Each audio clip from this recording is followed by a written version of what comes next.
I will now call to order the Personnel and Administration Committee for Thursday, January 12th, 2023. Madam Clerk, could you please call the roll? Alderman Cone. Alderwoman Tyus. Alderwoman Ingracia. Present. Alderman Oldenburg. Alderwoman Middlebrook. Present.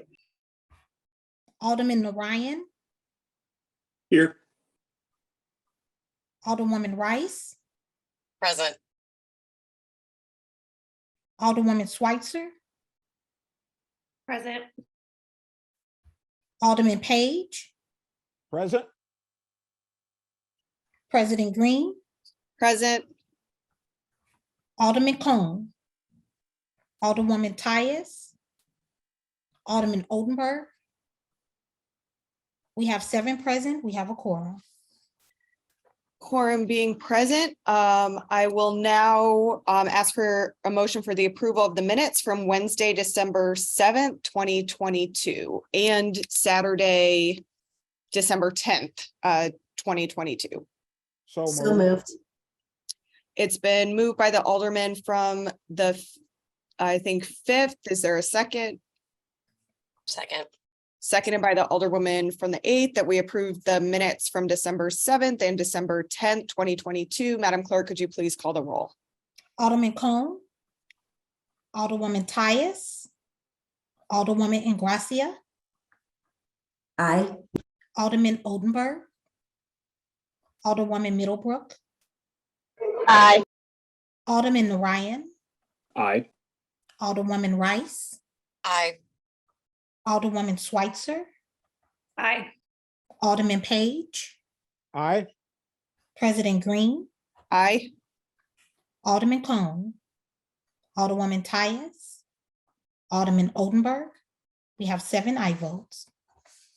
Wonderful. So today we have a few board bills before us.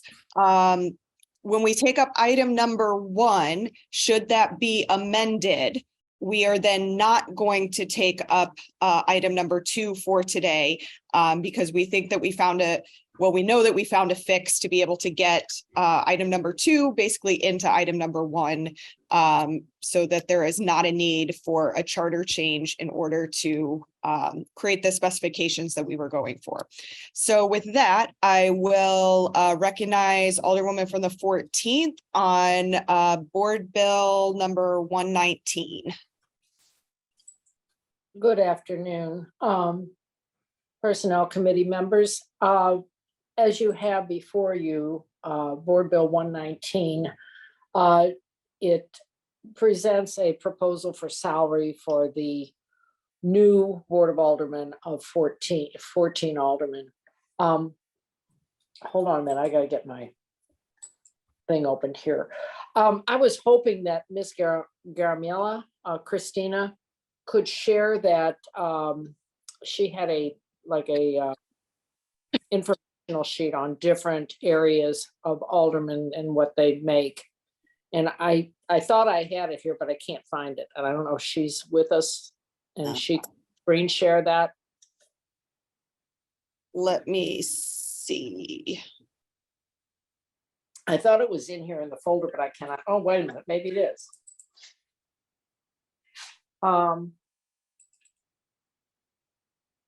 Yeah, it's in that folder. It says building legislative capacity, but let me see if I can do, I don't know if I can share.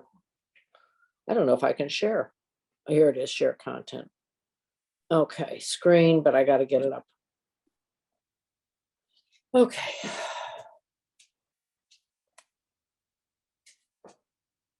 It's in our, I'm using 2 devices here, so this is what gets really goofy for me. And I'm not that. Please be patient.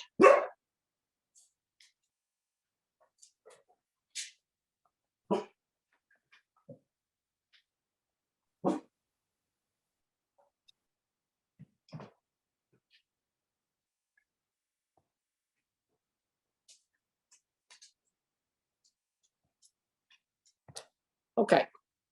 Is this, can you all see this?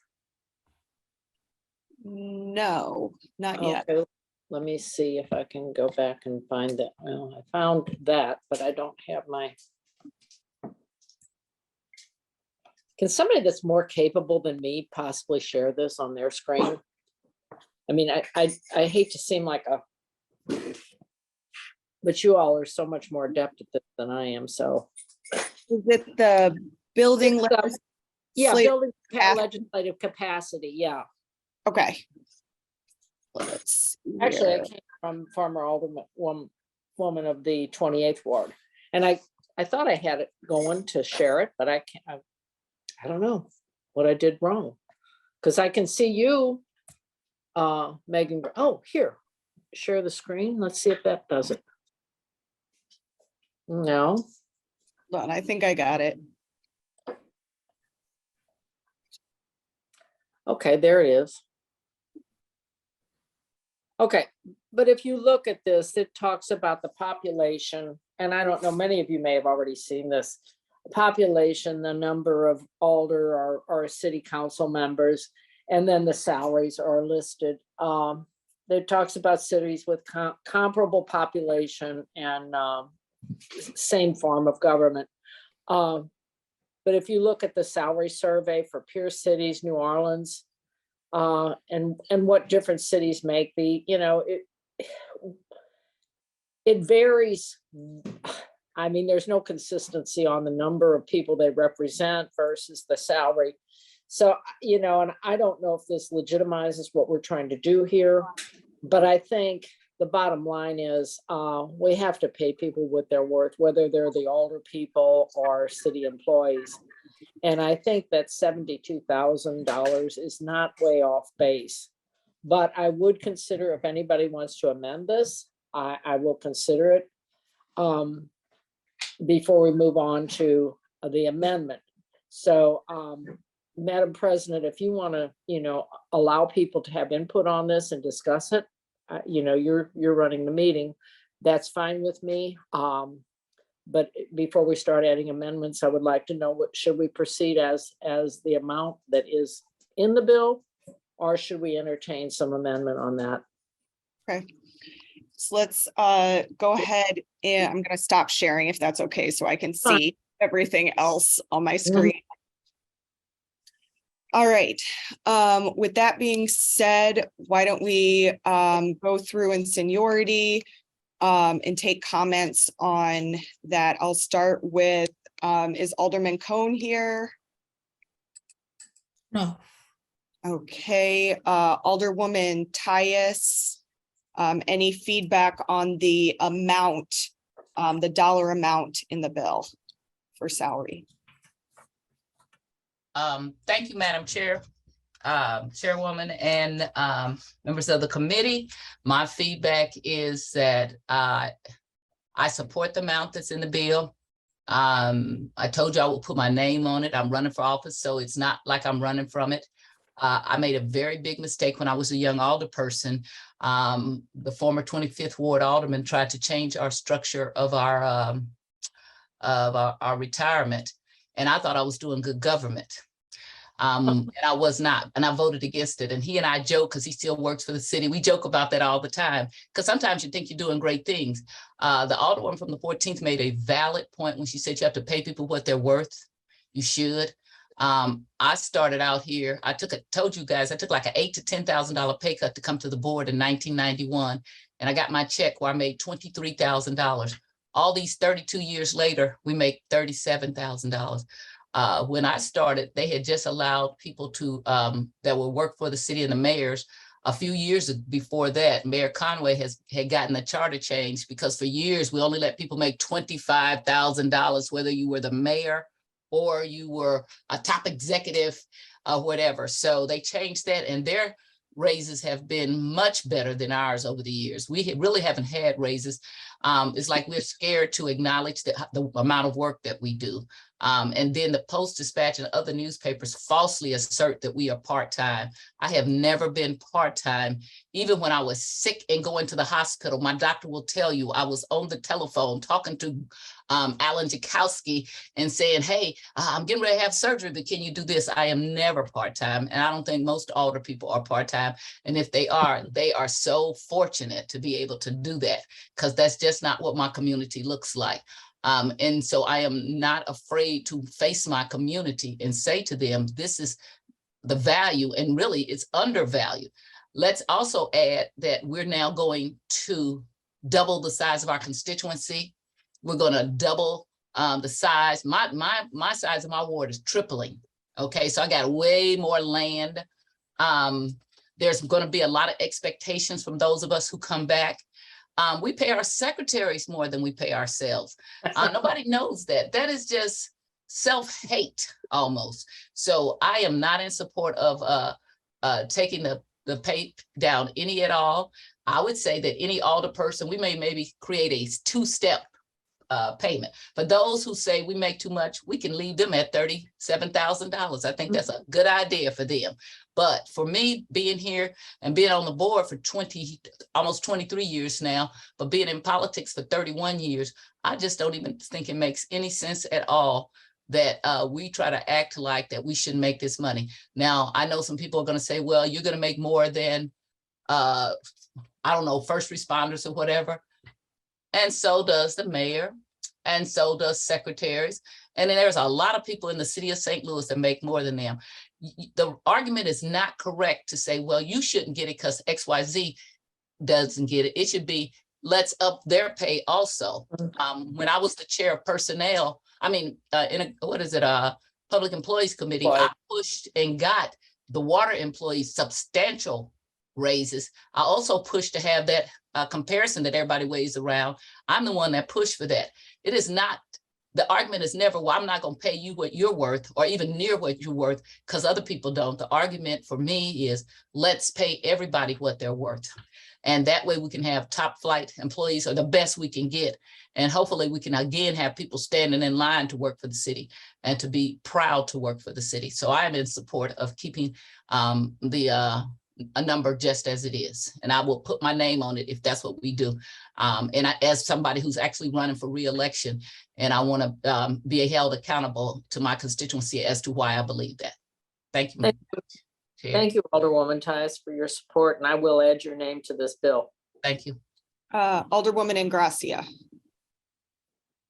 I'd just like to again thank the Alderwoman from the 14th for bringing this forward. I do think it's incredibly important that we make the salary for alderpersons a livable wage so that we are able to attract more people to have an interest in running for office.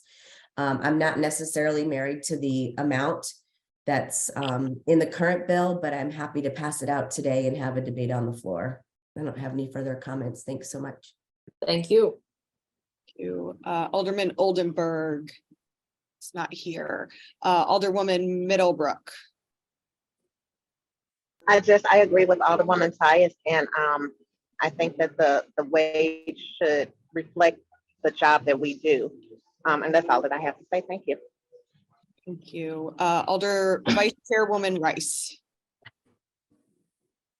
Thank you so much, Madam Chair, and Alderman from the 14th for bringing this bill. I think it is really important that we create these positions in such a way that folks don't need to have a second job, don't need to have another person in their household who's earning enough income to support them, or be retired. And not that any of those things are bad. You can have all of those things and still serve, but it shouldn't be a requirement that this is only for people who have another source of income. So we know that income inequality is growing. We know that we need to pay our city employees more, and that it should be coming down the line as well. We know that we are in a crisis with staffing, with what we have paid the rest of our city employees have been stagnated as well, and we owe it to them for this next round of aldermen to address this in the pay bills as they come forward this next session. I don't know that is something that we as our board can actually take action on before our term is over, because that raises for city employees will have to take place at the next budget year, I believe, and that will be under the new term of aldermen. But I do know that if we don't take action as this board of 28 before April, this raise will not happen for alderpersons going forward. So I am in support of raising this. I am fine with the number that you have included in the bill. I think the work being done matches that salary point. So thank you, Alderwoman. Alderman Ryan. Thank you, President Green. I'd like to thank the Alderwoman from the 14th for bringing this. Again, I know that it's not always the most popular subject matter and can be frustrating. There's a lot of strong feelings out there. I'm in favor of getting this out today, but I at least will remain open on any amendment to the dollar amount until we finally pass it on the floor, hopefully. I know that several of us on this committee have asked the personnel department for some figures on average wages of city employees, things of that nature. And I would definitely like to take that into account as we debate the number that is appropriate here. And just to kind of double down on this, I know that a lot of us have had concerns that, if it looks like the Board of Aldermen is giving members of the Board of Aldermen a raise without also addressing raises for other city employees. And so I just want to continue to advocate for that and say that I do believe that we also need to be raising city employee wages, but I think that we should be able to, walk and chew bubble gum at the same time. So hopefully we can accomplish both of those things moving forward. And with that, I'll yield. Thank you. Alderwoman Schweitzer. Thank you so much. I have a lot of thoughts on this. I do not agree on changing the salary to twice as much about as aldermen make now. Haven't done that for any city employee that is dealing with half as many staff that they need to do their work. Refuse told me yesterday that they have a third of the amount of bulk pickup crews that they need. And those bulk pickup drivers are not getting a doubled salary. We've all advocated for it. I'm not sure exactly what's holding up negotiations there and why that salary hasn't been raised as much as it needs to get people. I think we're all sick of seeing trash on our streets. That's just one category of worker, and a lot of city departments are operating with a lot less staff than they need. And I don't think it's accurate to say that the number of constituents is doubling, because when this pay was 37,000, there were twice as many people in each ward. So I don't know if we didn't cut it in half then and then bring it back up. I mean, it's kind of an interesting kind of way of putting it. So I would be in favor of this salary in the bill being laid out to be, as Alderman Ryan said, was potentially something that has been discussed, tied to the median pay of a city worker, especially as I see, 32 hours in this board bill as what would be considered the amount of work an older person would be expected to do, 32 hours a week, that is. So even that, the median salary, we're expecting a lot more than that out of city workers than 32 hours. So that is where I'm at. I hear people saying that they want it to be debated at the full board before a number is changed, and that's fine with me. I'm working on an amendment to go to that as what's discussed. And I also am interested in hearing the discussion people have about whether that not this should go in front of the voters. As one of my constituents said to me, no one else just gets to arbitrarily choose as a group to double their salary and have no checks. And I understand we have an election, people can choose, but they're still choosing between, it's not like they can, they're when they're electing somebody, they're not necessarily choosing the salary. That's not what they're being asked. But being asked about what they think is a good salary, I don't think is out of line. And I don't know if voters would approve $72,000, 70,000. I mean, when other city workers want a salary raise, they can't just decide themselves, hey, we're going to raise it and then that's it and move on. And even if it's not until the next person gets hired, they don't get to do that. So I think that, if we think about how those negotiations work, it's between the unions and the administration. And, if we're negotiating as the union in this scenario, then our bosses are the voters. So I appreciate the time that everyone has given. I'd definitely be interested in looking at lowering that number. And I would not vote yes on it as is. Thank you. You, Alderman Page. Yes, thank you, Madam President. I too would like to join my colleagues in thanking the Alderwoman from the 14th for bringing this bill. I think it is extraordinarily timely. According to my notes, the current 37,000 plus salary was established in 2010/12 election cycle. That's a long time ago. And I would like to add that whatever we do at this point, the salary is likely to be established for a very long time in the future.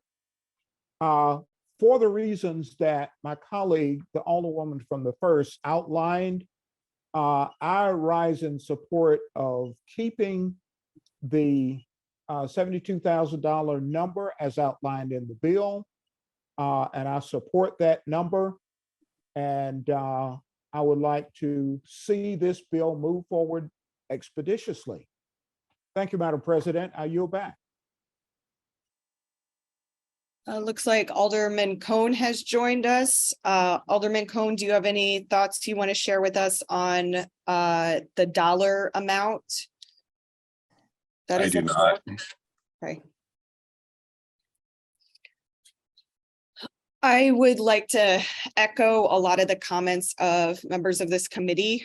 I am in support of keeping it at 72. If there is an amendment that is offered on the floor, I think we can have a spirited debate over that.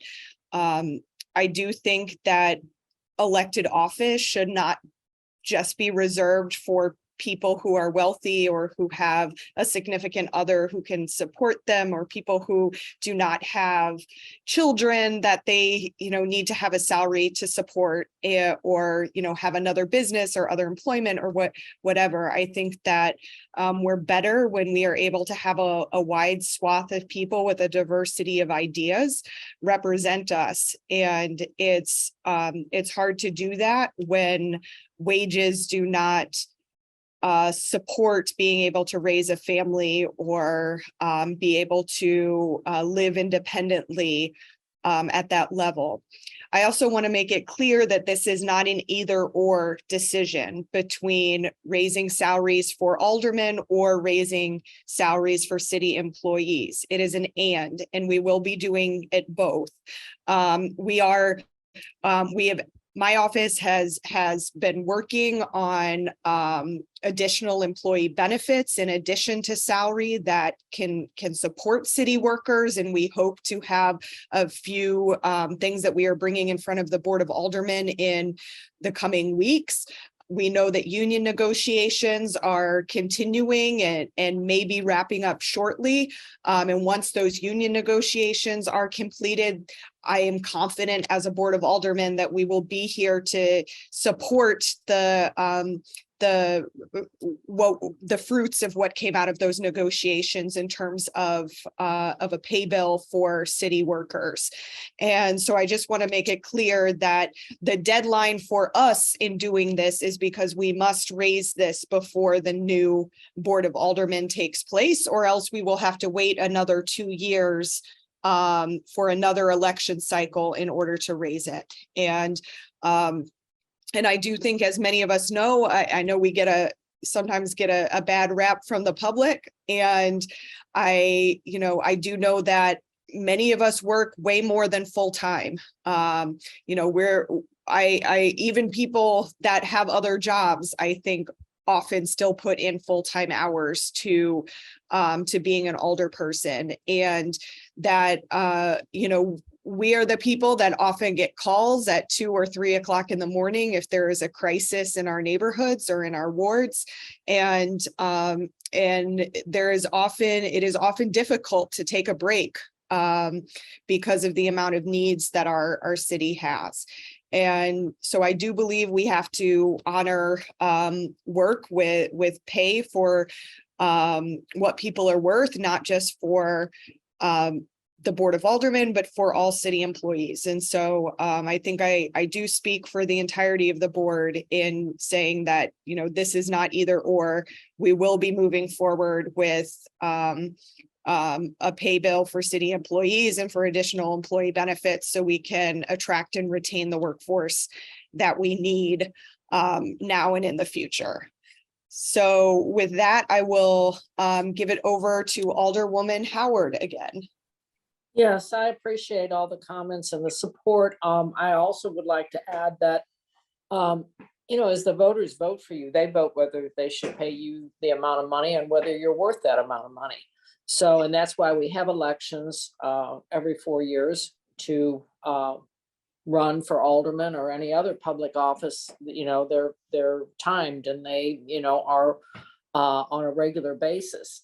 So, and I appreciate the idea and the work that's going on to make sure our city employees have equitable pay so that we can support them as well. I think, you know, as we move forward, our city has more money than it's ever had. You know, we have no deficit. When I first came on the board, we were asked to give up part of our salary because the city was in such dire straits financially. It was a big ask. And I think that, you know, the Board of Aldermen are very sensitive to the people that work for our city and support our efforts to deliver the services to our constituency. And I would like to, at this time, put the amendment before us, and then we will vote on the whole bill. And if you look in your drive, there's one amendment, and this amendment proposes that aldermen shall dedicate themselves to the official duties and obligations of their office on average 32 hours per week for each year they're in office. Aldermen may engage in employment in addition to their work for the city of St. Louis, its residents, provided such additional employment does not interfere with their primary responsibility to the city of St. Louis and its residents to satisfactorily carry out their duties and obligations as aldermen. And I think this is something that our constituency monitors closely, of your availability. You know, people call you, as the president said, all hours of the day and night for all kinds of issues that we may have or have not control over. You know, we get called because somebody's car gets hit in the middle of the night. We get called, you know, for all kinds of things that, and most of us, you know, we're available. We make ourselves available. You know, I was out of town this week and people call about different issues that, you know, they're concerned about. And of course I take their calls. I take time out or return their call when it's, you know, as soon as possible. So I think that adding this puts a bit of confidence with what we're doing here and the availability of aldermen. I worry that if we say that aldermen cannot hold another job, who will be policing that? And who will hold them accountable? I don't really see that as a possibility. You know, we're living in America. I don't think we can dictate what people can do with their time. So I think this puts a measure in there for everybody and a guideline of what the expectation is. And with that, I'd like to put this amendment before the committee. Thank you. Are the hands that I see raised, are those on the amendment or the overall comments? Mine was I didn't know if you wanted to, there's some aldermen I see here who are not on the committee, but might have wanted to speak to the bill. But I'm sure they can speak to it after the amendment also. I just want to remind you, I see like about 4 other aldermen that are not on the committee. Just wanted to remind the chair. Let's go ahead and go through the amendment in the order of seniority, and then at the end, we'll give non-committee members an opportunity to speak. All right. Would you entertain a motion that we put the amendment before us, Madam Chair? Yes, I would welcome a motion that we put amendment 1 to Board Bill 119 in front of us. I move that we put Board Bill 1 before us in the Board Bill, I'm sorry, the amendment to Board Bill 1 before us. I'm sorry, Second. All right, it's been moved by the Alderwoman from the 1st, seconded by the Alderwoman from the 8th, that we put amendment number 1 in front of us. So I'm getting back to my roll call sheet here. Alderwoman Tyus, I think you're number 1 here. Do you have any comments on the amendment? No, I think well, I will say this. I think that is a very good amendment. It goes to some people who want something more, which is full-time, which I think is impossible and would pretty much make all lawyers get off of this board. Okay, you would not be able to. And I'm one of those people for 30 years, and I'm a feminist that has been supported by a husband. I could not have been here for the money that we made. And he and I made the commitment together that I would forego my career and making money so that I could serve my constituency. But if you start to say that it's full-time, lawyers, accountants, professional people would not be able to do that, okay? They need to, even with this, a lot of people might think 70 is a lot of money. It depends on what your household is, with your children. There are a lot of things that go into it. And I think those, the automatic salary was low on purpose so that only rich people could do it, because we have not increased the automatic salary the way we did the mayor's salary and other people once the $25,000 limit was removed. And I was intending to bring in here to show you the correlation between how the mayor's salary went this way and ours just stayed the same. So I think you did a marvelous amendment, because it still says, hey, you need to put a lot of time in this, but we can't tell you what's full-time. So I support the amendment. Thank you. And I apologize. I skipped over Alderman Cone.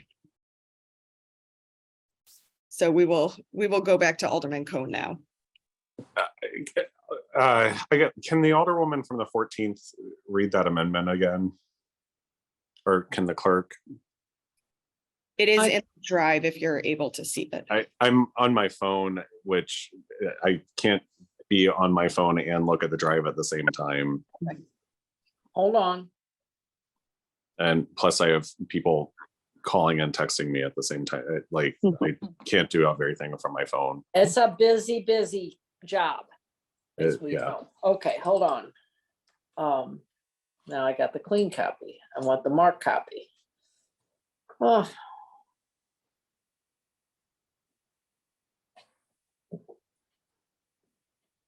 Give me a minute here. Why can't, oh, here we go.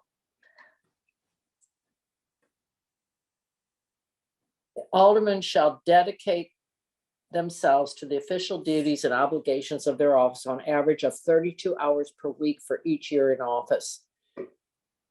Aldermen may engage in employment in addition to their work for the city of St. Louis and its residents, provided that such additional employment does not interfere with their primary responsibility of the city of St. Louis and its residents to satisfactorily carry out their duties and obligations as aldermen.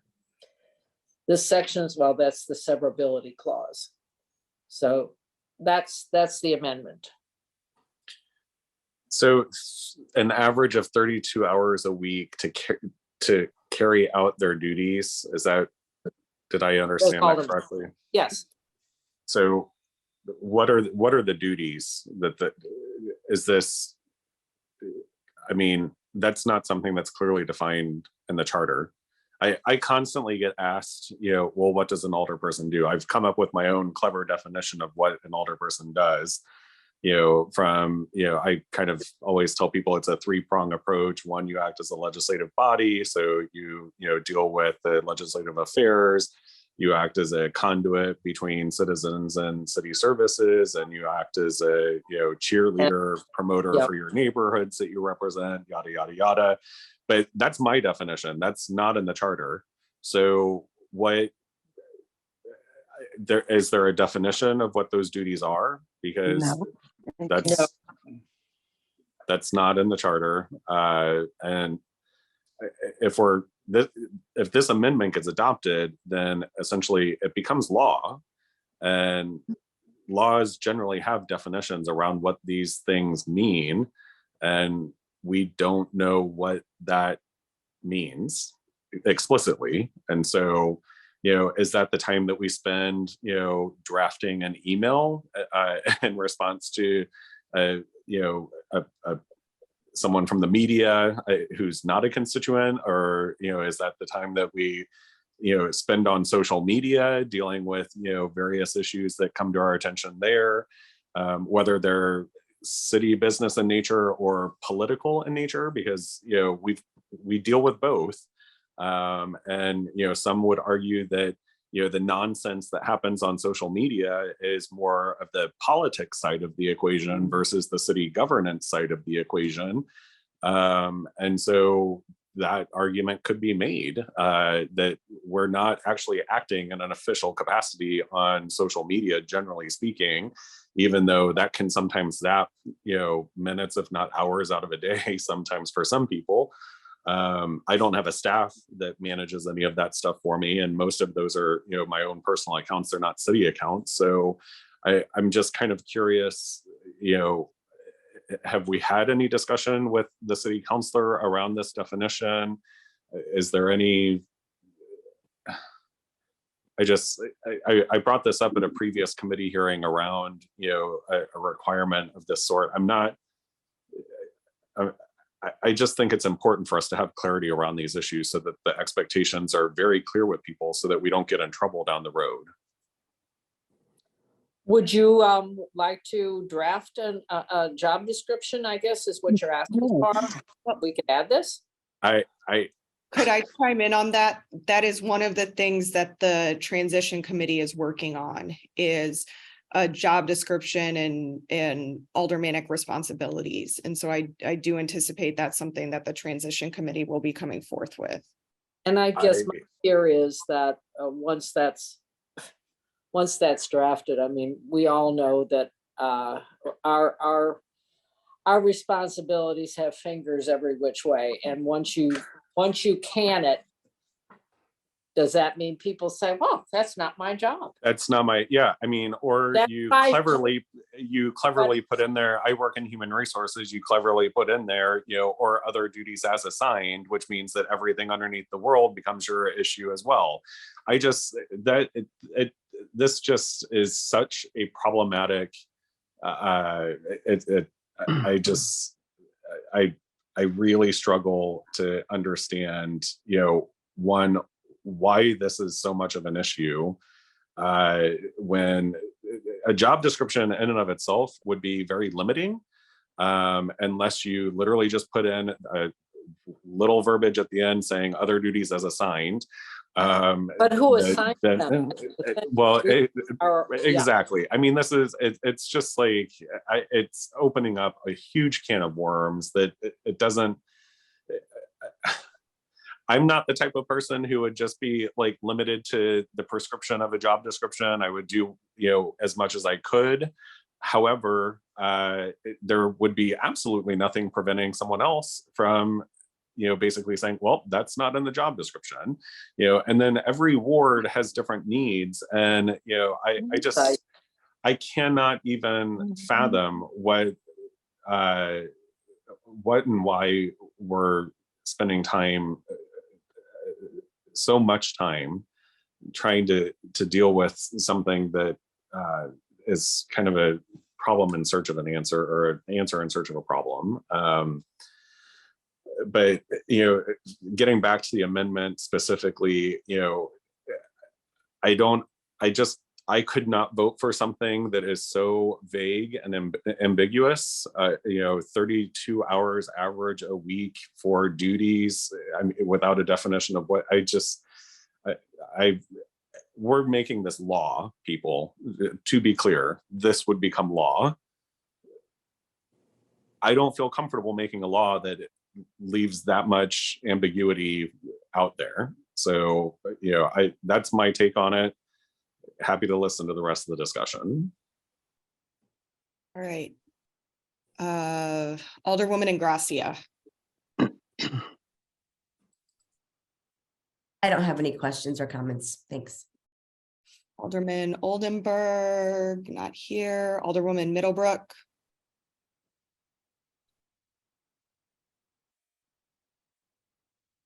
I have no comments at this moment. Thank you. Okay, Alderman Narayan. I don't have anything at the moment. Thank you.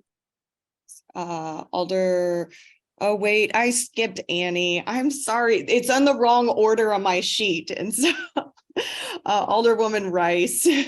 Thanks so much. That's okay. It's been confusing since the nonpartisan elections started. So I understand the impetus for the amendment, for kind of trying to carve out a little more specifically, the expectation that this job is your primary responsibility. I see what the alderman from the 25th is saying about primary duty, their duties and obligations as aldermen, because that it really is wide ranging. But to be honest, the enforcement mechanism for anything regarding our job performance is recall and not re-election. And so if the enforcement here is not that we're clocking hours, that we are delineating whether it's responding to people on social media or email or at 4 a.m. when there's a water emergency and they start jackhammering and your phone starts blowing up, right? It's not to count that, but it is to, I think there is a clarification that these jobs are expected to be primary responsibilities going forward and not sort of the part-time obligations that some older people had undertaken these jobs as in the past. I appreciate this language a little bit better than amending the charter to say full-time, because I think that gets even hairier to try to do, and preventing other employment. We would have to get into a conversation then about, passive income or how folks are earning income if they're managing properties or if, they're taking contract work or something like that. And we do have stricter conflict of interest rules that have been put into place now, that talk about, employment and how it can affect other outside of employment and how it is not supposed to affect the jobs that older persons are doing going forward here. So I'm okay with this amendment because, again, I think that, the definition is, there's enough in here for me to work with. And I think there's enough for our constituents to work with. And again, that enforcement mechanism is recall if somebody really wants to go forward that direction, or just not re-election. Otherwise, we don't really have an HR, an HR process here to remove someone from office, unless there's significant malfeasance. So I'm okay with it. If this satisfies the attempted clarification that these are primary responsibilities, then I'm fine going forward with that. I am on the subcommittee that is supposed to be working on the definition and sort of the role of older persons, and we're going to try to come up with something, but it is also going to be fairly vague because there's so many other responsibilities and things that can come in. But to try to give people the goal under that subcommittee, just briefly, if I could touch on, is to come up with a general definition of who your older person, like what it is that we do, that we are legislative, and it may touch a little bit on how constituent services work, what happens when you call an older person versus when you call the Citizen Service Bureau, that type of thing. But it is not designed to be limiting. So anyway, we have quite the job ahead of us on our subcommittee there to try to come up with something. But this works fine for me. If this satisfies that bit about trying to make us primary responsibility, then I'm okay supporting it. Hey, Alderwoman Schweitzer. Thank you so much. I do think this will probably make any raise in pay more palatable to folks. If there is some description of how many hours are generally expected of an alderperson, I agree with Alderman Rice saying that, you know, it's doesn't necessarily like just, you know, and Alderman Cohn, I guess more aptly doesn't really say what the official duties and obligations. I mean, that's in the line, official duties and obligations. Obviously, those aren't listed out anywhere saying what our official duties and obligations are. Maybe that's just official duties and obligation is just showing up to meetings and voting. I mean, you could definitely, that's really the only official, I guess, if somebody doesn't sign some work, you know, if somebody not showing up to their ward capital meeting, is that an official duty and obligation? You know, there's all sorts of things that you can kind of wonder about depending on, you know, what somebody would do. I mean, again, I agree that the definition is not clear, but I understand that this is an attempt to make the $72,000 or any raise in pay more palatable to folks. So I'm not against adding in some parameters about how much work would be expected of people generally. I do agree that it's not really enforceable, which is kind of strange to put in. I mean, I guess it's not strange. We have a lot of stuff in ordinances that aren't really enforceable. I think we learned that in the committee going through the ordinances for the transition committee, how much stuff is in there that is just, you know, either not enforced or, you know, not necessarily enforceable. I'm sorry, did you say something? I'm sorry, thought I was on mute. I was talking to myself. Oh, okay. Yeah. Yeah, not enforceable or not enforced. So it's not necessarily new. But yeah, I mean, there isn't anybody who's going to be collecting timestamps, and I think that would be very tough to do for an older person anyway, with how random our hours are. So I think this is mostly to say just that you'll do the whole job, and it again will be what you're spending a lot of your work time on. And so I understand wanting to put that in, and I'm not against this amendment. Thank you. Right, Alderman Page. Yes, thank you, Madam President and members of the committee. I'm going to have to go in a little bit different direction. Bear with me. I have to say that I find this amendment totally of no value. I don't see any value in it at all. I agree with the alderman from the 25th that it is vague in nature because there are no standards in the charter to which to refer. And indulge me for just a second while I give you just a few personal references. I have never seen a 32-hour work week in the entire time since I was elected. Every single week has exceeded 32 hours by leaps and bounds. Let me give you a couple of examples. Just this past week, I have had evening meetings that have exceeded in total half of that 32 hours. There are people on this call that I was in Zoom meetings with until after 8 o'clock last night.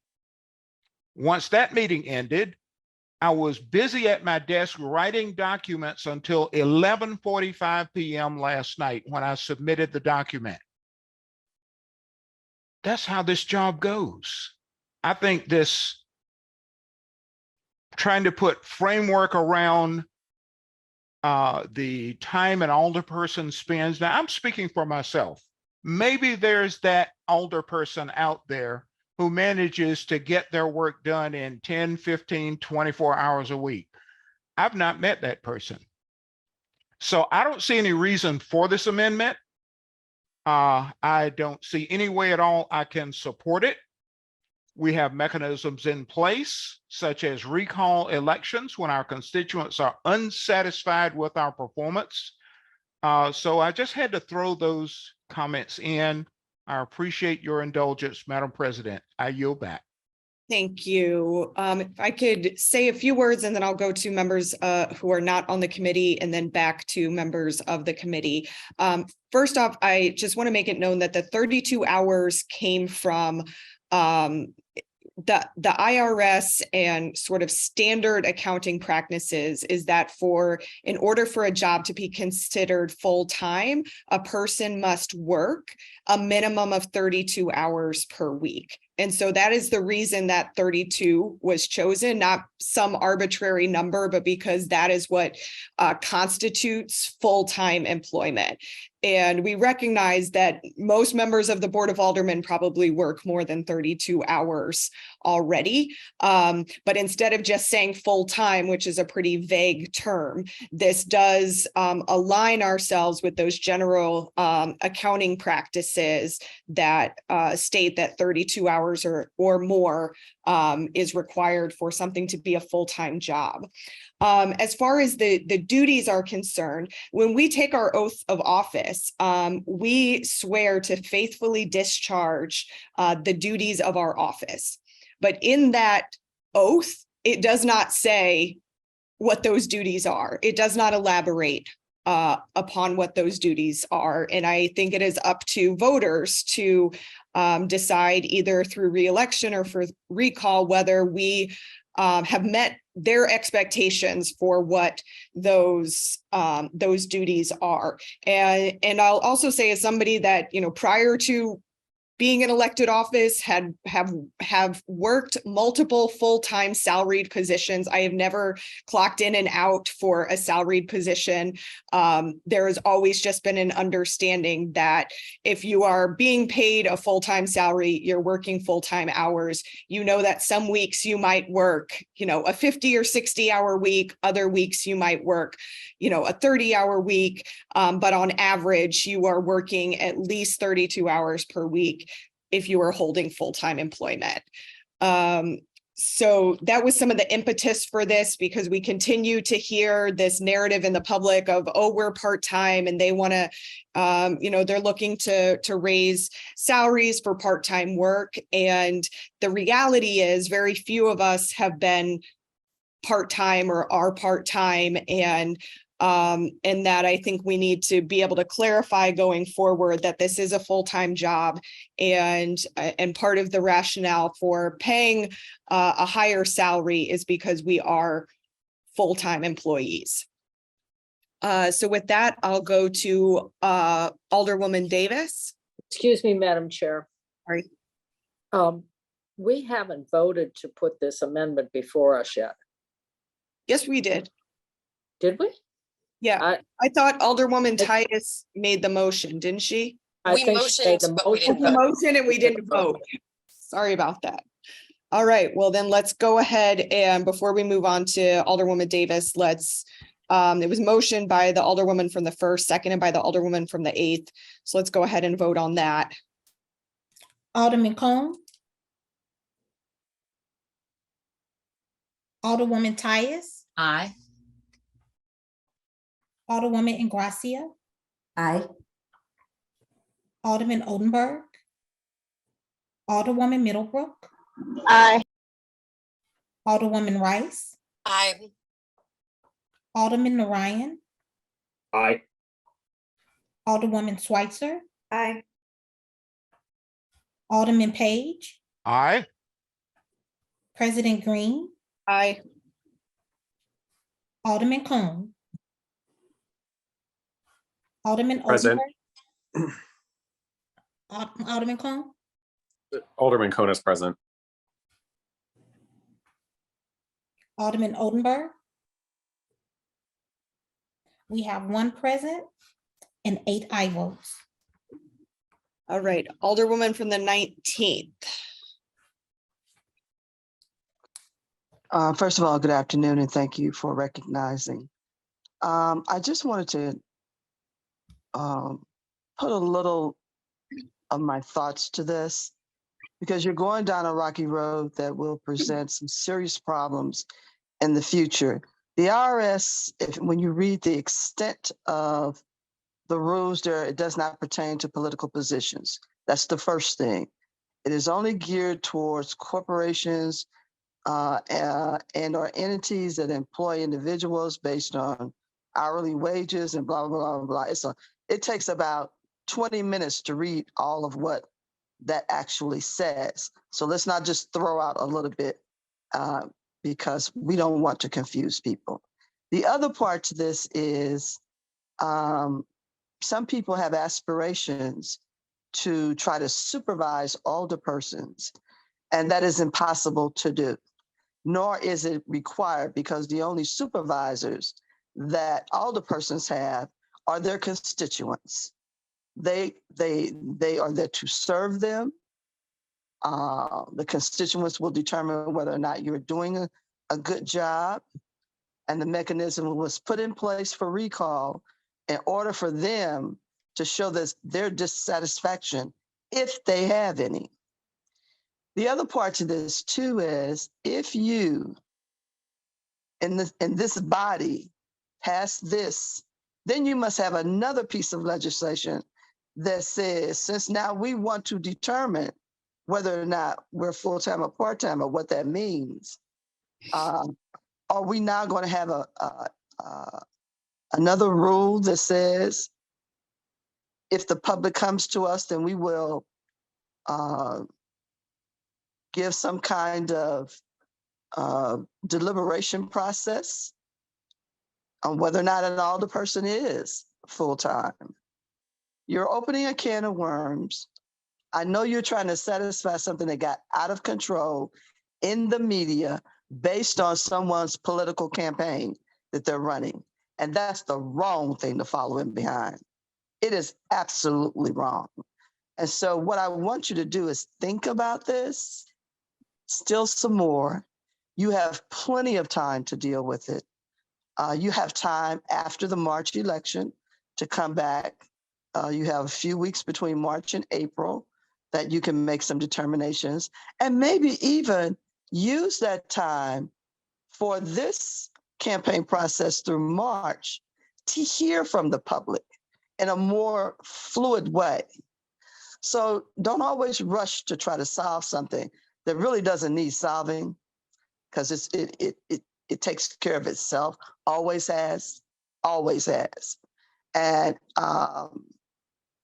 people serving in office, if you want to do that, then I definitely want to go to the state and congressional level and look at it, because we know a lot of those people don't even show up to vote.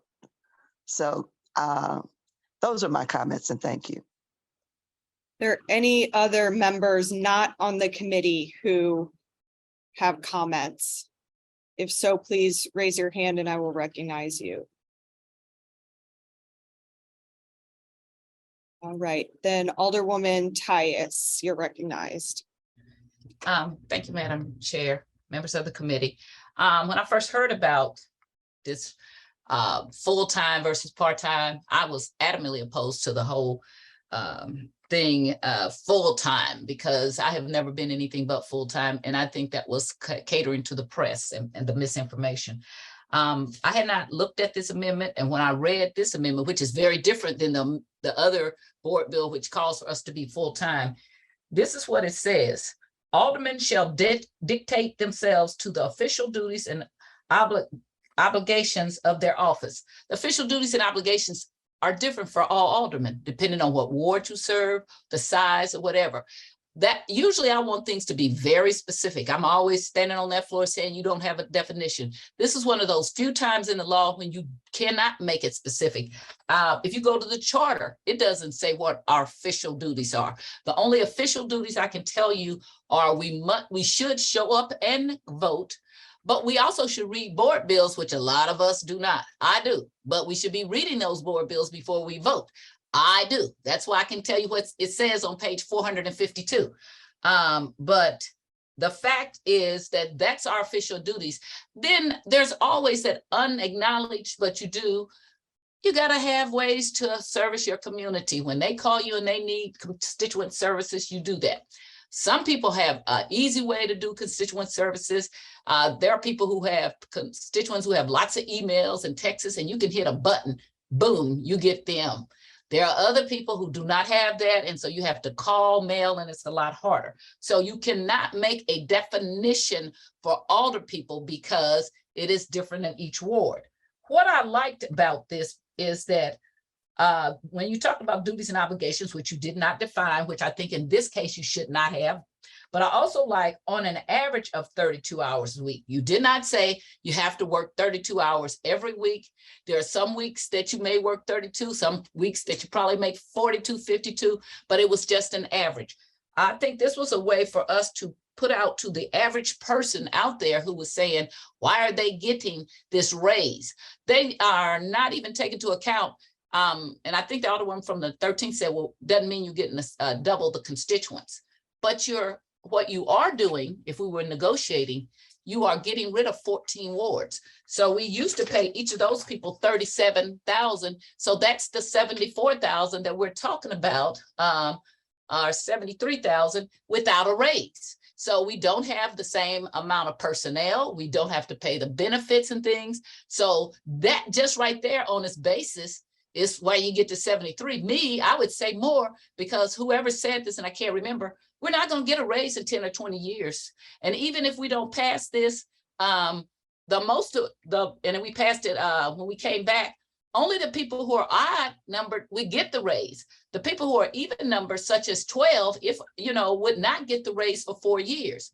Again, I will say, I made a major mistake, and I'm one of the few people get to come back and talk about when you make a mistake, own it and say, I made a mistake about our benefits and about what we should be doing and about our, if we retire. We cannot make that mistake about giving ourselves a raise. And so instead of something being hard-nosed and saying, this is what you want to do and it must be full-time, I think you carved out an exceptional, fluid kind of amendment that is one of the few times when you need one. Mostly you do need to be able to define, but you can't define it. That's why in the charter, if you go look at our charter, it talks about our qualifications and all of that and who cannot be on the board, but it does not define official duties. So we kind of have an understanding. It's everybody knows you're supposed to be here on Fridays and vote, and you should read the board bills, and everybody knows you should attend committee meetings, although that's been a problem for some people. But other than that, one person may have constituent service one way, another person may do it another way. You may do all kinds of different things. I make forms. All my constituents have forms. So even when they tore up my ward, when another alderman told them something, they said, no, it isn't, because here it is right here. Ms. Tice gave it to us in a form. So everybody does it differently, but you get it done. The people are correct when they say there are a couple of ways of which they can acknowledge if you're doing a good job. Recall or election. Okay, those are where you do it. But being able to say on an average of 32 hours a week, I don't think that takes us down any slippery road, because it's not exact. It doesn't say full or part-time. It is vague, but it gives it a way for people to say, well, okay, this is what you do. At least you're going to be working maybe 32 hours a week or approximately 32 hours a week. I do think that makes it more palpable to the people who are going to be hearing us getting $73,000. And I think that, again, we have to continue to remind them. We have taken and gotten rid of half our personnel. So I can't imagine any union or any work group where you say, well, I'll tell you what, we're going to get rid of half of your personnel. And now teachers, you're going to have 20, 40 students instead of 20. And everybody would say they need a raise. So really in here, we haven't given us a raise. We just said, since we're going to have only 14 wards, we're moving that money from the other alderperson over here. That's all we're doing. And we're not even still giving us a raise. Understand that. So the reason why I don't have any problems with it is not too restrictive. It is vague, because it needs to be. It serves a purpose in explaining to our constituency why we think that this is a good idea to go to 73. And I think that they can hear that better if we're now putting some perimeters around when we should be at work. We don't say what time you can do your work at 3 a.m. in the morning. I actually get up and I work at 5 o'clock in the morning. The clerk and I often have conversations early on. So it's not telling you when you have to do anything. It's just saying, on an average, you got to work 32 hours. Now, some of you have never maybe worked with anybody who didn't work 32 hours.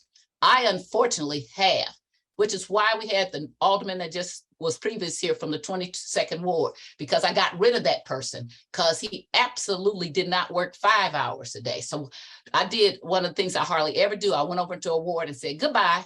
And so that is what happens when you have somebody, because it's very hard to be next to somebody who does absolutely nothing, but it does happen. In fact, I've worked with several alder people that didn't put in any or very little work.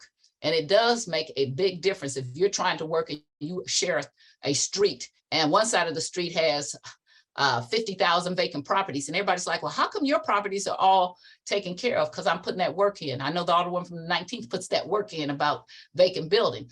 But so I went and looked for somebody that I could work with better. So there are people who don't do it. So I don't think this is anything out of the ordinary. It doesn't force you to do anything. I think it's an excellent amendment. And you should be a lawyer, Alderwoman Howard, because you did a good job of doing just the right amendment. And thank you so much, Madam Chair and members of the community. Great. Alderwoman Keys. Thank you, Madam Chair and members of the committee. As a servant leader, I look at this as it is what it is. You know, North St. Louis has a whole different way of taking care of its constituents. My service daily begins anywhere around 7 a.m. and doesn't end till sometimes well after 10 o'clock at night. I answer my phone. I do all of those things that I can do to be of service to my community. When we start talking about, you know, a halftime job, I always tell people, baby, this is a full court press, because that's the way I'm playing it. And I look at my North City peers. I can't speak for Southside. I'm so sorry, you know, because I don't know. Your needs are different, and you all are further along in the process than North City is. When we begin to talk about what the salary is, and you look at the sheer number of hours, oh my God, you know, I don't know anybody who would take this job for $37,000 a year when you could go and work probably at a fast food restaurant and make much more. But because those of us who have taken on this mantle of responsibility and care, because you have to care to do this. You have to be truly committed to your community to do this, to be called at 2 or 3 in the morning with an issue, and you get out of your bed because you care about your community. I don't see this salary as being excessive, particularly when I look at all of the responsibilities that go along with this, in addition to being an ambassador for this city. We are called to conduct ourselves in a way that brings honor to our city. That means, yes, going to social functions, yes, going to read at elementary schools, going to be there on career day, at middle and high school events and stuff like that. So I'm in agreement with the Alderwoman from the 1st Ward, 19th, and as well as the Alderman from the 5th Ward. I believe that if we begin to try to outline what these responsibilities are, we're going to run into a whole bunch of trouble, because one day is different from the next day. My morning is so different from my afternoon or the night. And so I just can't see any way that it would serve us or our communities to pigeonhole us in that way. And so with that, I yield back, and I thank you all. Thank you. Alderwoman Walker. Thank you, Madam Chair and members of the committee. I had a whole speech, but you guys beat me to everything that my thoughts that I was thinking that I wanted to say. You guys expressed that in a fantastic way. In my community, we are everything. And we get called for everything, like Alderwoman Howard said, you know, in the morning, at night, you know. I thought I had a free day the other day and my phone rang 4 times and I went in 4 different directions. So there is no break, you know, and to limit or try to say this is all we can do. And I heard somebody say this and I don't remember who said it, but you know, I would hate all the people to start saying that's not in my job description. I would really hate that. That would really paint a bad picture for us and our position and what we represent in the city of St. Louis. And I continue to hear some people try to make this an either or, you know, either we voting for ourselves or either we voting for city employees. And that's a bad picture to paint for the public. We are always talking, supporting, and voting for things for our city employees. We want them to make more money. We want them to be acknowledged. So that is not a fact. And I think people should stop putting that out there. I heard somebody say that, and I believe it was Alderwoman Davis, that the money is already in the budget or for this raise. So I'd like her to elaborate on that and to see if I'm right or wrong with what I heard when I finished my little talk. And I also think that if all the people are supposed to get a 3% raise every time they win a term, I don't think that's ever happened. So I don't understand why people are scared to say we deserve more money with all we do. You know, we're all running up for elections. Some of us don't have opponents, but most of us do. But with everything we do, we have to be confident in ourselves and tell the public we worth it because I'm giving you 100% of me. And people need to understand that and not be afraid and say, well, you know, we should make the same $37,000 20 years from now because everything is going up. You know, tires that I've had to repair going through alleys, you know, everything is going up. So I'm in favor of this amendment. I'm in favor of this bill. And thank you very much. Thank you, Madam Chair. Not a problem. And Alderwoman Walker, it is in this year's budget that the salary was doubled because essentially what we did is continue the same budgetary allocation for aldermanic salaries, continuing even after there are fewer alder people. So that money is in the budget already. And Madam Chair, can I get clarification on something? I heard it twice that the salary should not double because our wards are not doubling.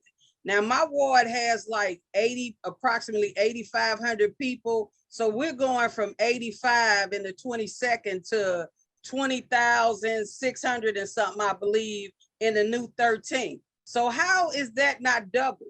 You know, I'm a little confused and I need clarification on that. Thank you. Okay, I think that I cannot speak to, but I can speak to the budgetary piece. Alderman Cone.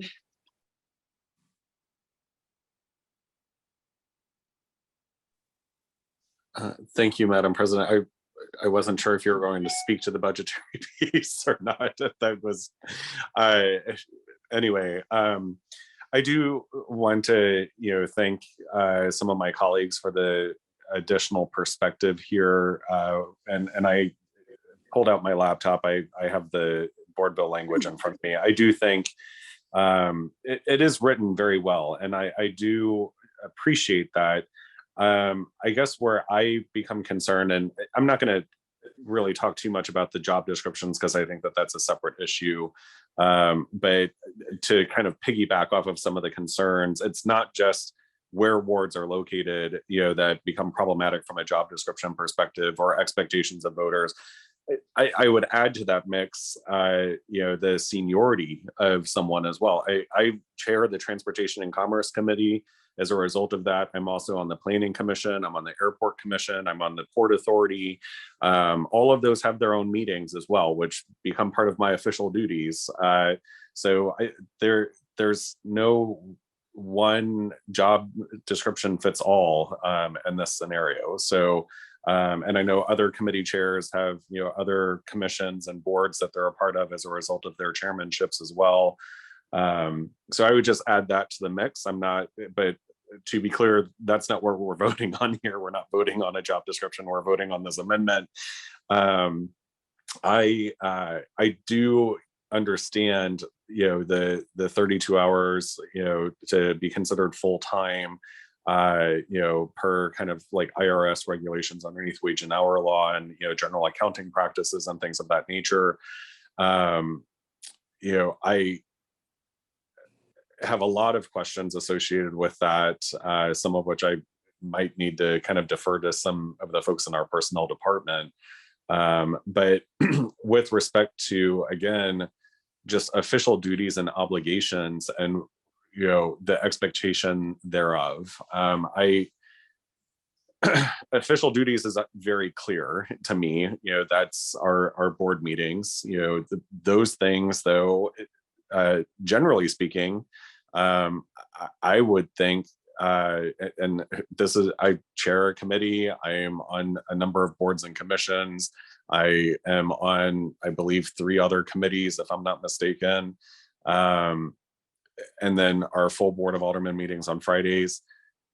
Our full Board of Aldermen on Friday, if the meeting really gets going, I think the longest one I've participated in has been 12 hours long so far. But generally speaking, they're anywhere from 45 minutes to 3 hours long. I would, err that most of them are probably closer to the 3-hour mark than the 45-minute mark. But I certainly haven't been keeping track of that over the last however many years I've been down here at this point in time. But it's the obligations of their office that becomes questionable for me. And I think, at least based off of the conversation that's taken place here, I do believe that it's, well written, well intended. I do have concerns around how this could be interpreted in the future and how it might be used as in the future is a concern of mine. But I do think that it is level setting with, constituencies and does provide enough flexibility to be able to address some of those concerns. And so, I'm leaning towards supporting the amendment here, but probably with some reservation. But I do appreciate the conversation that's taken place so far this afternoon. Thank you. Okay. Any further discussion? Not, I will entertain a motion to adopt amendment number 1 to Board Bill 119. I so move. Second. It's been moved by the Alderwoman from the Objection to previous roll. seconded by the Alderwoman from the 8th that we adopt amendment number 1 to Board Bill number 119. Madam Clerk, if you could please call the roll. Alderman Cone, Pass. Alderwoman Tyus, Aye. Alderwoman Ingracia, Aye. Alderman Oldenburg, Alderwoman Middlebrook, Aye. Alderwoman Rice, Aye. Alderman Narayan, Aye. Alderwoman Schweitzer, Aye. Alderman Page, Present.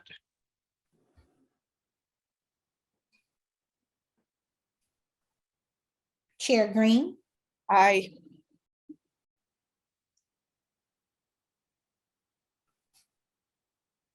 Alderman Cone, Aye. Alderman Oldenburg, Alderman Page, Alderman, President Green, Aye. I'm sorry. We have 8 aye votes and 1 present. By your vote, you sustain the motion to adopt amendment number 1 to Board Bill number 119. I will now turn it over to the Alderwoman from the 14th on Board Bill number 119 as amended. At this time, I'd like to present Board Bill 119 as amended and ask for the committee's favorable consideration. After all this discussion and so forth, I think one of the things that we have to remember, this is not a job. This is a calling. I think people come and are here as Alderwoman Key said, servant leaders. Most people, you know, and I would just like to say people don't go in this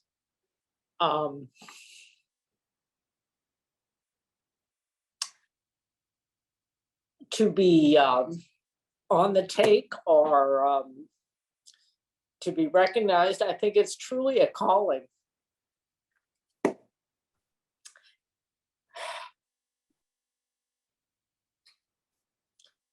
And I think if you're not here for that reason, then you should be voted out. And when you're talking about the salary, I think people will see what you're doing and they will make that decision. So in closing, I'd like for the favorable consideration of this committee for this Board Bill 119. Thank you. Any further discussion? Not, Madam Clerk, if you, I will entertain a motion to pass Board Bill number 119 as amended. I So moved. It was motioned by the Alderman from the 5th. Do I have a second? Second. Seconded by the Alderwoman from the 1st. Madam Clerk, would you please call the roll? Alderman Cone, Pass. Alderwoman Tyus, Aye. Alderwoman Ingracia, Aye. Alderman Oldenburg, Alderwoman Middlebrook, Aye. Alderwoman Rice, Aye. Alderman Narayan, Aye. Alderwoman Schweitzer, No. Alderman Page, Enthusiastically, aye. President Green, Aye. Alderman Cone, Abstain.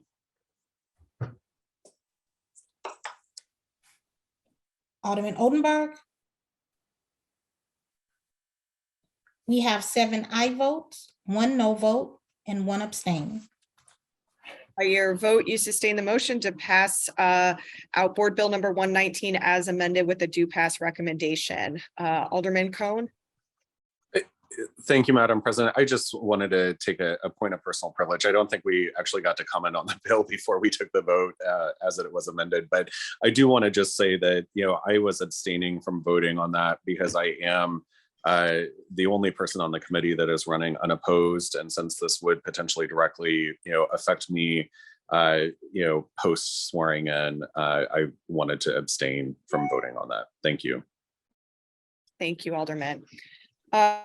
So with that, because Board Bill number 119 was amended to add the full-time requirement into that, we are not going to take up Board Bill number 126 today, as it would be a moot point. Point of order. Yes. We didn't, please don't call it the full-time requirement. It gave us a. Sure. Yes. Okay. It gave a range, okay? A range, yes. Thank you very much. So we are not taking up Board Bill number 126. Alderman from the 16th does not seem to be here So we are going to move on from Board Bill 149 and instead move to committee discussions. We have two items to discuss today with regard to some further actions for the Board of Aldermen. First is update around hybrid meetings, and the second is on a constituent management software. I believe that both of these have been brought forward in front of this committee previously. But the hybrid option was we have been given a bid by Worldwide Technologies that would allow us to implement a hybrid model between having in-person meetings and having remote meetings. I think that this is important, especially as we have seen more folks being able to Zoom into our meetings and being able to be there virtually to testify rather than just having to be here in person. And we would like to, as we, phase back to coming in person, be able to continue some of those mechanisms. And so what I'm asking today is just feedback and permission from the committee to move forward on expending the funds to get the hybrid meeting set up. And then the second item is the constituent management software, which the clerk has previously has done a variety of research on that as well. But I would first like to start with the hybrid meeting update and just ask if there's any discussion on that topic. Alderwoman Rice. Thank you, Madam President. I'm looking in the folder here under committee discussions, and it looks like we've got two documents. One is the bid, and then one is, I think, a floor plan layout here. And is that just for the Kennedy room? Is that the only room that we would be installing this in? Floor plan, hold on, video upgrades, I'm getting that open. It's a separate document from the. Are you looking at the City Hall video upgrades document, or? It's item number 2. It's a PDF that just says floor plan. Oh, that is not number 2 in mine. Number 2 in. Yeah, maybe I'll refresh here, see. Hold on.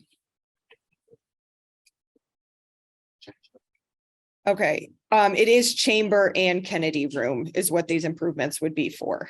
But the floor plan layout there that you're looking at is just the Kennedy floor layout. Okay, so this wouldn't encompass any potential hybrid meetings for the leisure room. This would only be for the Kennedy room and the main chamber.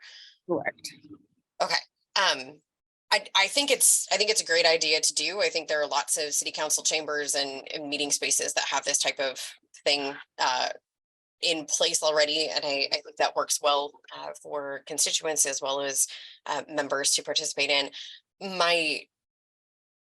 Just a question and sort of trying to figure out next steps as we're also looking at committees and things going forward for the next year is we often have meetings that overlap, committee meetings that overlap. And so we would have to be really strategic about how those are structured and scheduled so that people could be participating in that. If we're only able to do one of the meeting rooms, one of the committee hearing rooms.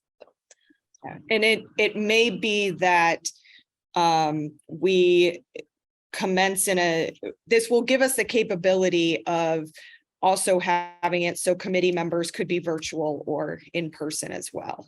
And so it will give us some flexibility on that. So if we need to have certain committees that are meeting virtual to accommodate for others being in person, this will give us the technology to be able to do that. Alderwoman Ingracia. Thank you. I was just curious, the information we have from Worldwide Technology is from March of 2022. It says that this bid that's just under $100,000 was good from 90 days from that date. Do we have an update on cost We are waiting for that update on costs. My ask today would be to authorize up to $150,000. I think that should, with any increases in cost, be able to accommodate that and still get us to our goal of starting to move the ball to get this in place. Okay, I don't have any other questions. Thank you. Right. Alderwoman Tyus. Thank you, Madam Chair. I think the Alderman from the 25th has seniority over me, and his hand was up at the same time. Want to Okay. go? Right. Go to the Alderman from the 25th. Actually, my hand came up just as you called the Alderwoman from the first, so she can go first. Okay. Thank you, Madam Chairwoman, members of the committee. I'm trying to figure out, so why would we have it in the chambers? Would there be, there's no time that we have people that give testimony mostly in the chamber. So why would we be spending the money on the chambers? The only time I even think about that is when somebody's our guest and they come out to do something. And so I guess that's my question. This is also updating our video technology and microphones that are in the chambers. Okay, but we're not anticipating people being able to testify at this point before the chambers. Correct, but we could evaluate our rules. So let's say that somebody is sick or has COVID and can't be there in person because they're contagious. This would allow us the mechanism to allow them to Zoom in and still be able to participate in our floor discussions, even if, sickness were to keep them away. That was one of the reasons I liked Zoom. I thought it gave us an option to let a lot of people who may not have been able to participate to do that. When we did our 12-hour, what is that, 2 years ago now, almost now, I was at my mom's house. It was her birthday. She was not happy that I was on the phone, but I was able to participate because we had Zoom. And so I think a lot of times that I had wished for this technology, and I've been here when we first voted down when Francis Slay was the president of Board of Aldermen. They voted down having computers. So I think this is a step forward to be able to do both. Okay, it wasn't just him, it was Fred Wessels and all the older people. I'm not gonna say old people, older people did not want computers, and it took us into 2003 to get computers. So if we can kind of do a hybrid where people can still be here and doing some of the things they need, I think that's fantastic. Okay. Alderman from the 25th.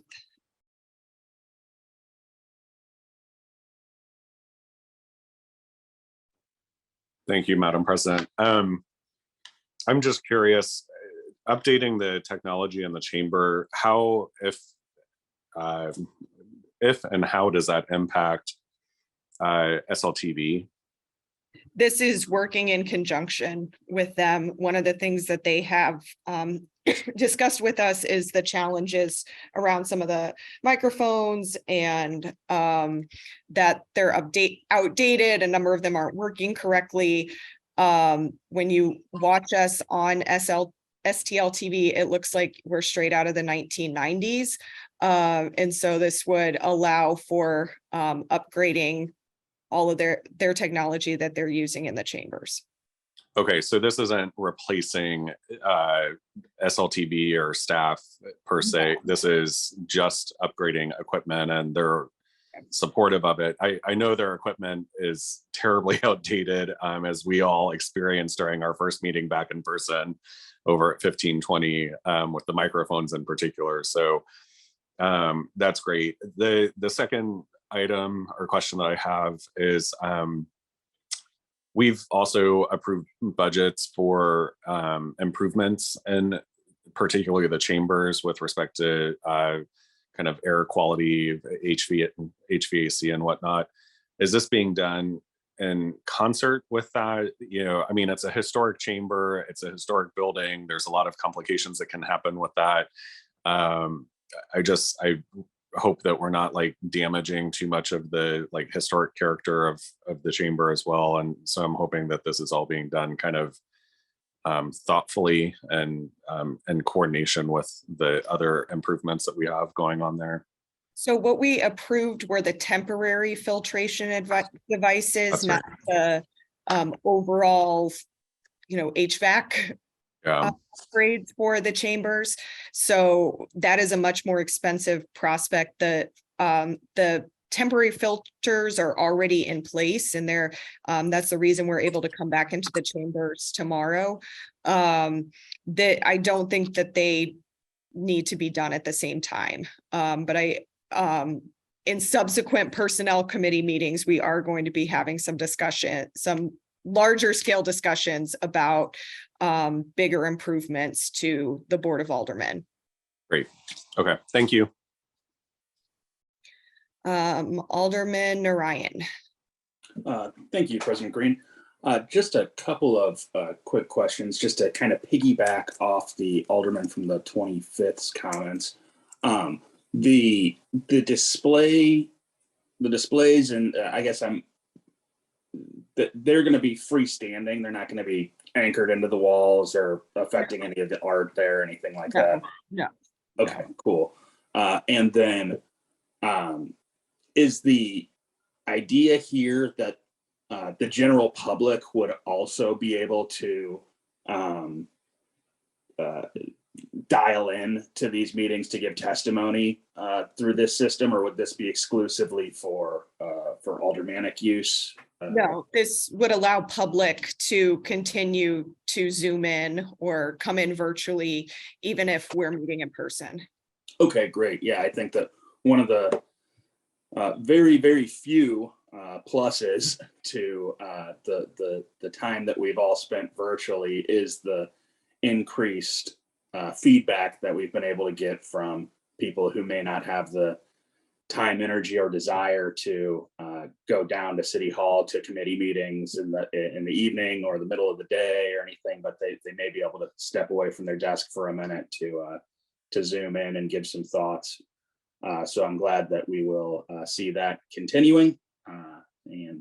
So yeah, I'll certainly be supportive of this. Thank you. Thank you. So with that, I would like to request up to $150,000 to be spent for us to implement this new hybrid technology in the chambers in the Kennedy room. Does that need a second? Yeah. I'll second that. I didn't hear, did somebody make the motion? I didn't hear a motion first. I was asking for a motion. Oh, then I move that we allow up to $150,000 to be utilized to upgrade the AV in the Kennedy room and chambers. Second. Okay, it's a motion made by the Alderman from the 24th, seconded from the Alderwoman from the 8th. Madam Clerk, could you please call the roll? Alderman Cone, Pass. Alderwoman Tyus. Aye. Oh, wait a Alderwoman- minute. Wait a minute. I can't vote if my video is not on. Aye. Alderwoman Ingracia, Aye. Alderman Oldenburg, Alderwoman Middlebrook, Aye. Alderwoman Rice, Aye. Alderman Narayan, Aye. Alderwoman Schweitzer, Aye. Alderman Page, Aye. President Green, Aye. Alderman Cone, Alderman Oldenburg, Alderman Cone is an aye. we have 9 aye votes. Thank you. By your vote, you sustain the motion to spend up to $150,000 on upgrading the AV equipment in the Board of Aldermen. With that said, is Clerk Kennedy still here?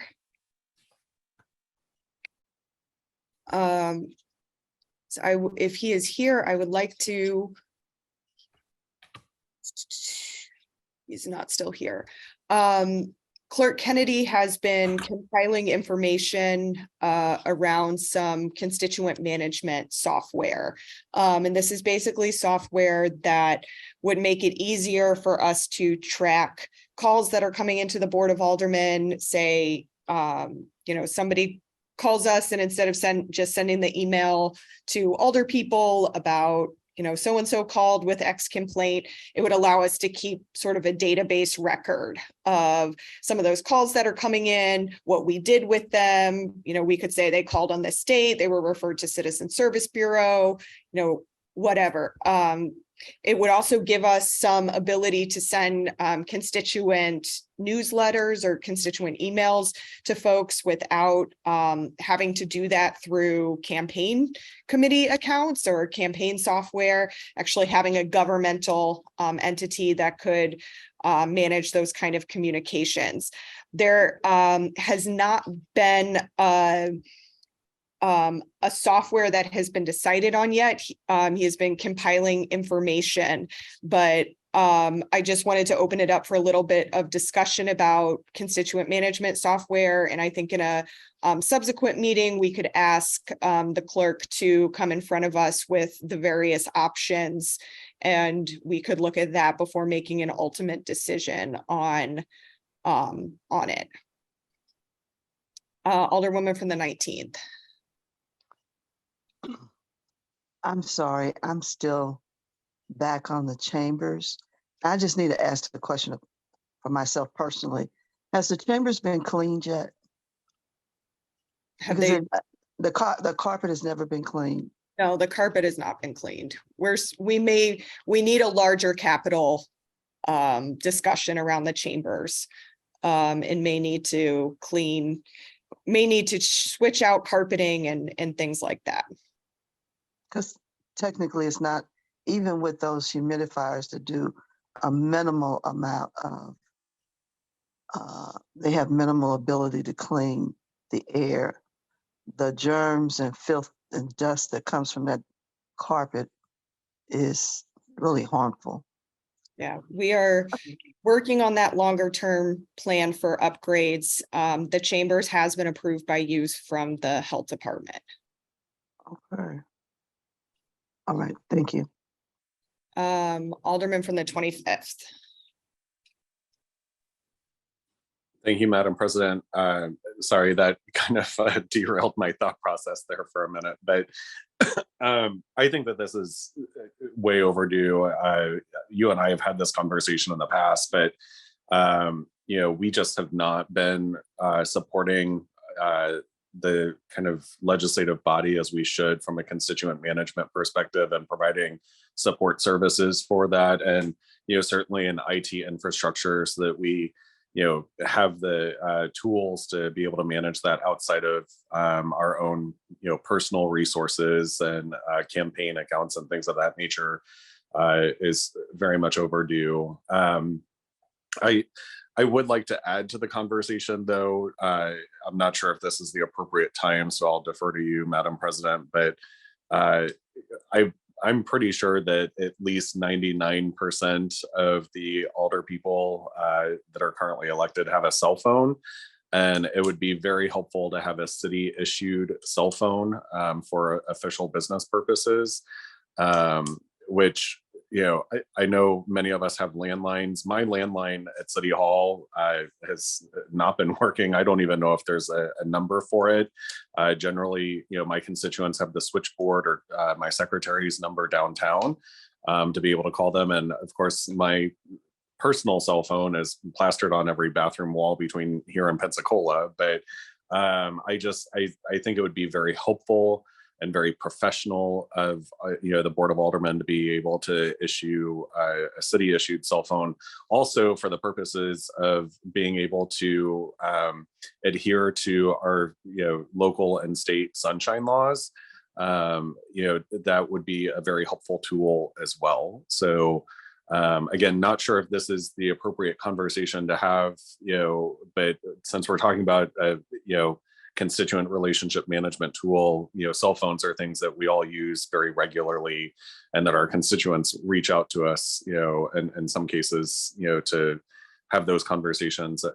So is that something that we should be talking about right now, or is that coming up at a later point in time? It's something that we have requested some information on costs. So that's something I am planning to bring in front of this committee at a later date. Great. Okay. Thank you. Once we have a better idea of what it costs and all that, but I think a couple meetings ago, this was brought up. So we're working on getting that information. Great. Thank you. Alderwoman Tyus. Just to back up a little bit of what the Alderwoman from the 19th said, what I have a concern about safety as we come back into these chambers. Have we fixed that carpet in the leisure room? Because it was buckled and there's places where there are big humps in it. And if somebody trips on that, we're going to get sued. I mean, if we either need to keep that door locked and not let anybody go through there, or we need to get somebody in there. And I don't know, I haven't been in there lately. Maybe it got fixed. But there are several places in there where the carpet has become unglued. And so that's unsafe to me. I will look into that. The clerk is here now. Maybe he can tell us. So the clerk is here. We're talking the constituent management software, if you might want to chime in on that.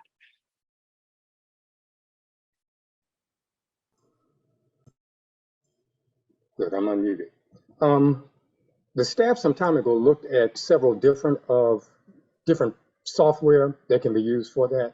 One of those was the one that at the time the Citizen Service Bureau was using. We looked at theirs to see if there was a way that, as opposed to taking the full brunt of the financial responsibility, that the office could possibly just get an additional lease on that one. So we looked at theirs. That was some time ago. And then the staff also looked at about 2 or 3 others. We did not get any official bids from any of them. We just looked at what were the components and how the ease of operations. That was the same with the meeting management systems. But you all, my understanding, you already discussed the AV equipment. Yes, we did. We discussed that already and we've approved that. But what are next steps you think you need from us to continue investigating constituent management software? From the committee at this point? Yes. I think that the next step would be for us to present to the committee the actual bids from the various companies. Some of that will have to get the official bids also through the various other offices of the city. But because the one for the AV equipment actually came through a combination of BPS and the communications division. Okay.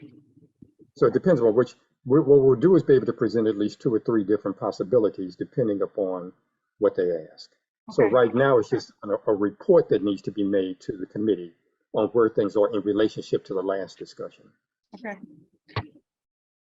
That is wonderful. And I think based upon the discussion we were having before you got in, I think if you want to move forward and get bids go through the bid process for a couple of those. And then once we get those bids, we can bring them back in and discuss all the bells and whistles associated with each type and hopefully make a decision.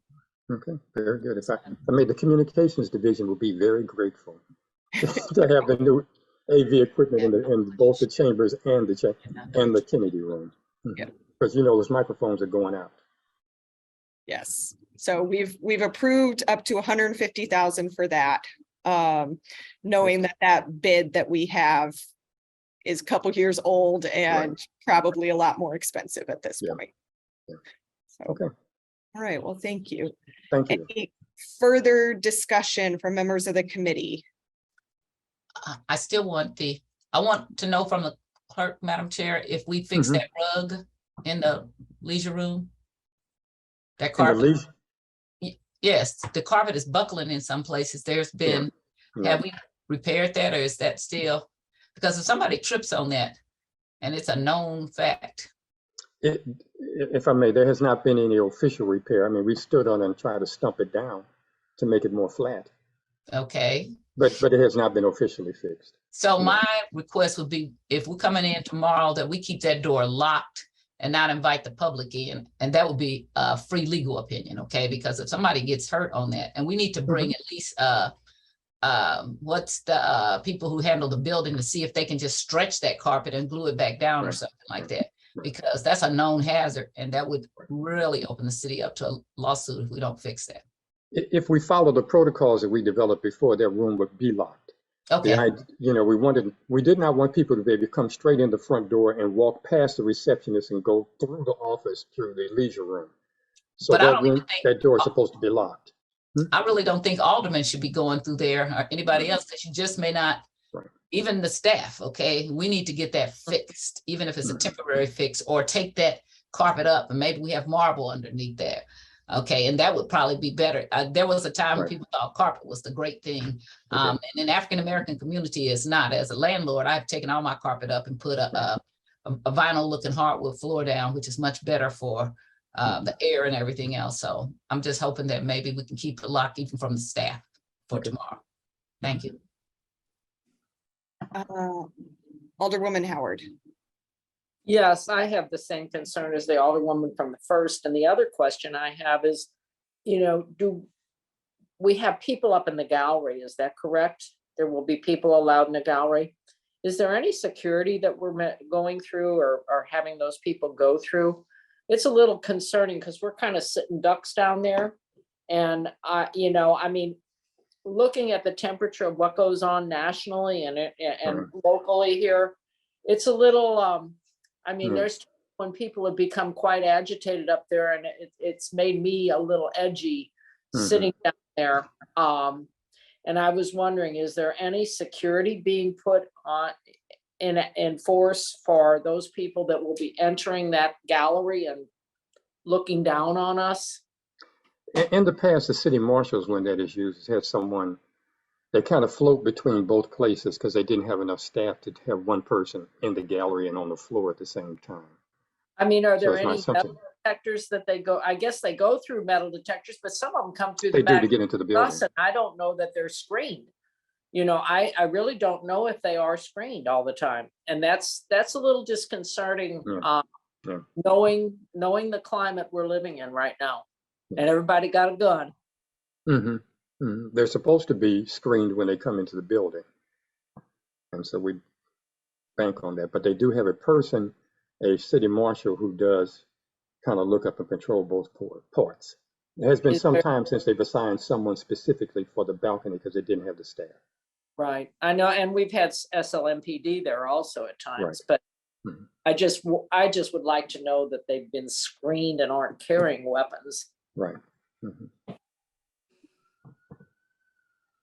That's supposed to happen when they come into the building. I would, as opposed to in reality is sometimes a little unknown. So, and I'm not holding you accountable for it, but I don't know if there's any way to hold people more accountable. So I will close my mic because you don't. All right, any further items for discussion today? Right. Then with that, I will entertain a motion to excuse the alderman from the 16th.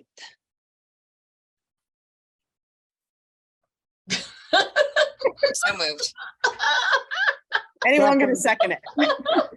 Second.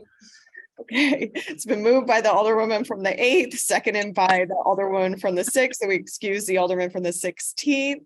All those in favor signify by saying aye. Aye. Aye. Aye. Opposed? No. Madam Chair, point of order. The chair excuses all the people, so we don't get a vote on it for now. Oh, okay.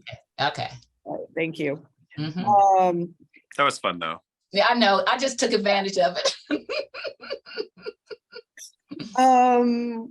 Adjournment. Let's adjourn. All those. I'll entertain a motion to adjourn. So move. So move. Second. Moved by the alderwoman, I think from the 6th, seconded by the alderwoman from the 1st, that we adjourn for today. All those in favor? Aye. Aye. Aye. Aye. Motion carries. We are adjourned.